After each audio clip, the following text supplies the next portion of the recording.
حضرت امام حسن عسکری علیہ السلام اپنے آباء و اجداد علیہم السلام سے روایت کرتے ہیں کہ رسول اللہ صلی اللہ علیہ وآلہ وسلم نے فرمایا، جب اللہ تعالیٰ نے آدم اور حوا علیہم السلام کو تخلیق فرمایا تو وہ جنت میں ناز و افتخار کے ساتھ ٹہلنے لگے۔ آدم علیہ السلام نے حوا سے کہا، اللہ نے ایسی کوئی مخلوق پیدا نہیں کی جو ہم سے بہتر ہو۔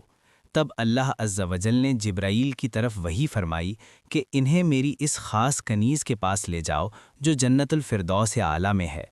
جب وہ دونوں فردوس میں داخل ہوئے تو ان کی نظر ایک معظم بی بی پر پڑی جو جنت کے نفیس بچھونوں میں سے ایک مسند پر جلوہ افروز تھیں۔ ان کے سر اقدس پر نور کا تاج تھا اور ان کے کانوں میں نور کے آویزے یعنی بالیاں تھیں۔ ان کے چہرے کے حسن و جمال سے جنت کے باغات روشن تھے۔ آدم علیہ السلام نے پوچھا، اے میرے حبیب جبرائیل، یہ کون بی بی ہیں جن کے رخ انور کے حسن سے جنتیں جگمگا اٹھی ہیں؟ جبرائیل نے جواب دیا، یہ فاطمہ ہیں جو محمد صلی اللہ علیہ وآلہ وسلم کی بیٹی ہیں، وہ نبی جو آپ کی اولاد میں سے ہوں گے اور آخری زمانے میں تشریف لائیں گے۔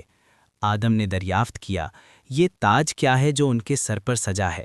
جبرائیل نے کہا، یہ ان کے شوہر علی ابن ابی طالب علیہ السلام ہیں۔ آدم نے پوچھا، اور وہ دو آویزے کیا ہیں جو ان کے کانوں میں ہیں؟ جبرائیل نے جواب دیا، یہ ان کے دونوں فرزند حسن و حسین علیہم السلام ہیں۔ آدم نے کہا، اے میرے حبیب جبرائیل، کیا ان کی تخلیق مجھ سے پہلے ہوئی ہے؟ جبرائیل نے فرمایا، یہ آپ کی تخلیق سے 4000 سال قبل ہی اللہ عز و جل کے علم غیب یعنی مکنون میں موجود تھے۔